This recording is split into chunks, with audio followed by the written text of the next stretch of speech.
Hai, ini dia pengalamanku dapat kerjaan sebelum ke Australia. Sebelum videonya dilanjut, jangan lupa di-subscribe dan aktifkan notification loncengnya. Thank you! Hai everyone, welcome back to my YouTube channel. Karena banyak banget yang DM, mereka itu udah di Australia tapi belum dapat pekerjaan dan akhirnya jobless untuk beberapa minggu. Makanya di sini aku pengen sharing gimana sih pengalaman aku bisa dapat kerjaan di Indonesia sebelum ke Australia. Apalagi sekarang itu kan lagi low season. Jadi teman-teman itu banyak yang datang ke Australia nggak dapat pekerjaan di Indonesia, tapi di Australianya itu lagi low season. Jadi kesusahan banget untuk mendapatkan pekerjaan.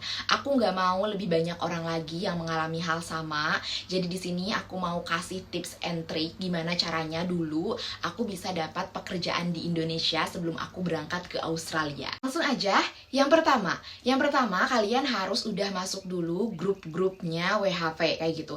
Terserah grup apapun itu, nggak harus tentang grup kerjaan. Misalkan kayak grup anak WHV di seluruh state di Australia, barulah di situ kalian tanya-tanya tentang grup-grup pekerjaan. Karena grup-grup pekerjaan ini nggak serta-merta di-share sama orang gitu aja. Karena dari grup itu kalian baru akan masuk ke grup kerjaan kayak gitu. Nanti bakalan ada salah satu orang yang sharing mengenai pekerjaan. Nah disitulah kalian bisa japri orangnya kayak gitu, atau kalian kayak minta link grup pekerjaan dari orang tersebut. Dan jangan ngelimitation karena kalian misalkan udah masuk grup A, terus kalian ya udah deh nggak usah, kayaknya nggak perlu.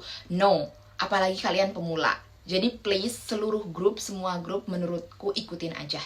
Aku selalu ikut semua grup karena nggak tahu chance kita ada di mana, karena nggak tahu rezeki kita ada di mana. Jadi teman-teman masukin aja, nggak apa-apa banyak notif, karena kan banyak insight yang bakalan kita dapatkan, banyak relasi yang akan kita dapatkan.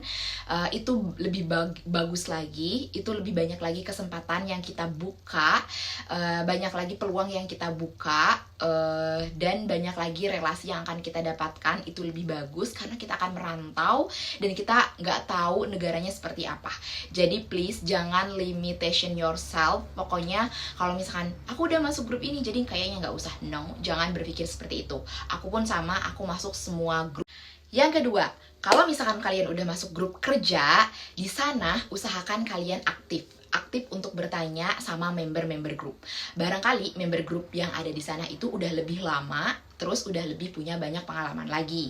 Jadi kalian salah satu aja coba japri, atau nggak salah satu juga, misalkan coba ke 2 atau 3 orang kayak gitu yang memang aktif di situ. Kayak gitu yang kalian lihatnya itu aktif di grup dan lain sebagainya. Coba kalian japri-japri, tanya-tanya lebih personal, karena nggak semua orang itu suka berinteraksi di grup atau suka ngasih informasi di grup too much kayak gitu. Jadi coba lewat japri setelah kalian masuk grup pekerjaan. Yang ketiga, aku rekomendasiin teman-teman kalau misalkan mau dapat kerjaan di Indonesia sebelum ke Australia, teman-teman lewat agensi seperti Tax Labor dan Agri Labor. Itu dua agensi yang sangat popular di anak WHV dan juga trusted. Aku selalu menggunakan kedua agensi itu kayak gitu, dan juga mostly banyak banget lowongan pekerjaannya. Tapi karena itu adalah yang popular di kalangan anak-anak WHV, jadi akhirnya banyak peminatnya dan bakalan waiting list. Nah berarti susah dong teh masuk dapat pekerjaannya. Itu tergantung ya, barangkali rezekinya teman-teman why not untuk dicoba. Jadi jangan sampai kayak karena aku bilangnya itu adalah most popular terus lagi banyak waiting listnya jadi teman-teman gak mau coba. Jangan seperti itu teman-teman, coba aja, barangkali rezeki teman-teman lewat tax labor atau agri labor juga seperti aku. Karena pas aku apply juga dulu waiting list, adminnya selalu bilang ini lagi waiting list dan bla bla bla bla, tapi aku tetap kekeh, pokoknya tetap aku mau dapat pekerjaan. Dan aku terus komunikasi dengan adminnya, dan alhamdulillah aku bisa dapat pekerjaan lewat mereka. Pokoknya teman-teman harus berjuang dulu sampai teman-teman hopeless banget. Oke, yang keempat adalah do the research before you choose the job. Jadi kayak gini, biasanya di agensi itu dia ngasih info tentang loker, di situ tuh ada alamatnya. Jadi sebelum kalian pick the job, kalian harus make sure dulu udah do the research. Kenapa kayak gitu? Karena takutnya kalian itu nggak bisa kesana juga dan tiba-tiba di tengah udah diterima, kalian cancel. Nah, do the research-nya about what? Ada dua hal yang sangat penting dan selalu ditanyakan, akomodasi dan transportasi. Itu tuh memang hal yang sangat krusial kayak gitu. Akomodasi, mereka akan bertanya apakah kamu sudah ada tempat tinggal di sana ataupun apakah kamu sudah tinggal di sana. Karena mereka akan memprioritaskan orang yang sudah di sana kayak gitu. Nah, tipsnya dari aku makanya kenapa harus do research dulu. Jadi kalian udah tahu bahwa di sana itu ada ada rent house yang memang available. Jadi kalian gak usah khawatir, bilang aja udah ada kayak gitu. Dan udah booking ke si landlordnya. Yang kedua, transportasi.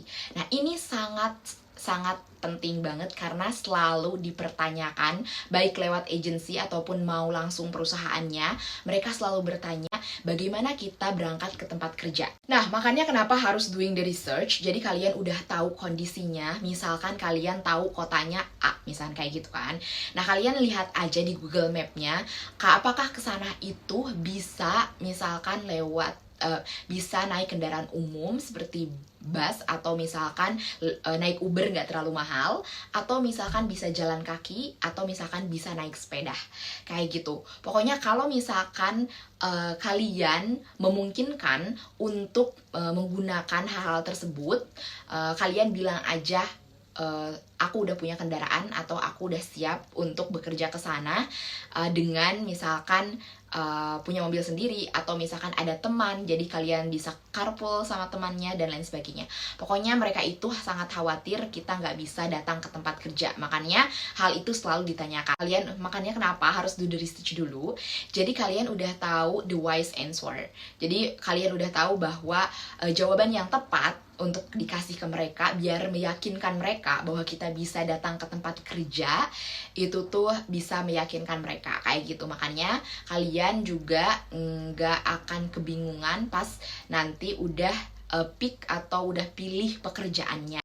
Oke, yang terakhir, yang kelima, make sure udah ada tanggal induction dan MCU, meskipun masih perkiraan ya dari agensinya. Karena dengan adanya perkiraan tanggal MCU dan induction tersebut, kita itu udah pasti dikasih kuota untuk bekerja di situ. Meskipun ya kadang sepengalamanku ada misalkan diundur 1 minggu untuk misalkan inductionnya, but at least kita udah dapet kuota kerja di tempat tersebut. Oke, keenam, ini dia the last. Ini adalah pengalamanku gimana aku bakalan bercerita bagaimana aku bisa dapat pekerjaan di Indonesia sebelum ke Australia. Nah, last year aku balik dulu ke Indonesia karena memang lagi low season di Australia. Jadi waktu aku balik dulu, pas kesini itu aku memang harus udah pengen ada pekerjaan. Aku nyari-nyari di Indonesia seperti biasa. Akhirnya aku dapat pekerjaan lewat tax labor dan agri labor, teman-teman. Dan dua-duanya itu pekerjaannya itu bagus, yang memang famous di kalangan anak-anak WHP. Pasti teman-teman udah tahu karena beberapa selebgram atau influencer WHP juga kerja di sini. Yang pertama yaitu di citrus emerald yang picking orange. Nah, aku diterima di situ. Seasonnya bagus banget dan memang banyak banget peminatnya di situ. Tapi alhamdulillah aku keterima di citrus itu, di emerald. Yang kedua yaitu aku dapat kerjaan di tempatku yang sekarang, Meat Factory di Caboolture ini, kayak gitu. Nah, aku sangat bingung waktu itu sama temanku harus pilih yang mana, karena keduanya itu sama-sama udah ada tanggal induction, teman-teman. Dan tanggal inductionnya itu di hari yang sama juga. Aku masih inget itu tanggal 15 Mei waktu itu. Nah, aku bingung mau pilih yang mana karena sama tanggal inductionnya, dan juga waktu itu tuh keduanya itu sama kayak gitu. Jadi pay rate-nya juga tinggi, lumayan. Dan keduanya yaitu kayak dream job aku. Pokoknya aku kalau misalkan kerja pengennya nyoba di situ dan di situ, dan akhirnya itu tuh keterima kedua-duanya. Aku sampai diteleponin sama kedua agensinya kayak gitu untuk make sure kapan aku bakalan balik lagi ke Australia kayak gitu kan. Nah, di situ aku masih bener-bener bingung banget untuk nolaknya. Nah, tapi pada saat itu memang aku lokasinya itu ada di Caboolture. Jadi aku menyimpan barang-barangku di landlord lamaku itu kayak gitu. Dan landlord lamaku itu kan baik banget. Jadi dia ngebolehin pas aku pulang ke Indonesia Indonesia nggak usah dibawa barang-barangnya, dan it's free, nggak bayar kayak gitu. Karena barang-barangku di Bakabolcur, dan juga aku punya pertimbangan waktu itu aku habis operasi mata, dimana kata dokternya nggak boleh kena debu dulu. Dan I don't know orange picking tuh kayak gimana kan, karena outdoor gitu kan. Jadi aku takutnya kena debu juga, karena kata dokternya nggak boleh kena debu. Akhirnya aku memutuskan untuk stay di Caboolture, karena milih Meat Factory yang di Caboolture, dimana tempat aku kerja sekarang kayak gitu. Dan juga selain itu, kalau misalkan aku ke Emerald, aku harus flight ke sana, sedangkan waktu itu dananya juga emang kurang cukup karena memang aku habis operasi mata ini. Nah, alhamdulillah akhirnya aku memutuskan untuk ambil kerjaan yang memang di Caboolture ini kan, kayak gitu teman-teman. Dan aku nggak harus flight ke Emerald itu. Dan karena aku juga nggak mau menolak, atau aku juga nggak mau ya jadi jelek nanti di blacklist nama aku, akhirnya aku berusaha untuk meyakinkan AgriLabor bahwa memang ada kondisi kesehatan dari dokternya, aku tidak boleh bekerja atau terkena debu dulu untuk kerjaannya. Jadi waktu itu aku selalu selalu update ke Daniel AgriLabor. Daniel itu baik banget, pas respon banget. Dari segi komunikasi juga kita usahakan bahwa kita itu berkomunikasi dengan baik ya dengan agensinya. Jadi mereka juga masih menaruh trust kepada kita bahwa kalaupun misalkan kita menolak mereka itu karena reasonable, jadi kita itu memang punya alasan yang kuat, dan memang kita tidak serta-merta menolak gitu aja kayak gitu. Jadi teman-teman juga kalau misalkan mau menolak salah satu pekerjaan ketika udah dapet, make sure teman-teman dikomunikasikan dengan baik. Oke, itu dia tips and trick dan pengalaman aku bisa dapat kerjaan di Indonesia sebelum ke Australia.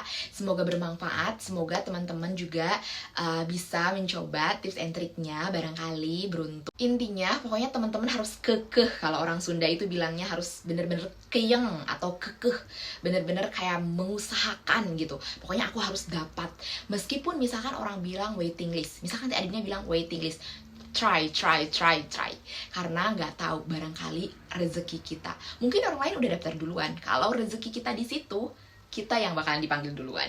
Jadi yakin aja bahwa rezeki kita ada di situ kayak gitu. Jadi coba aja, jangan menutup kesempatan, jangan menutup pintu rapat-rapat. Pokoknya teman-teman buka semuanya lebar-lebar pintunya. Gak tahu rezekinya ada di mana, yakin aja bahwa kalau misalnya kita berusaha pasti akan ada hasilnya.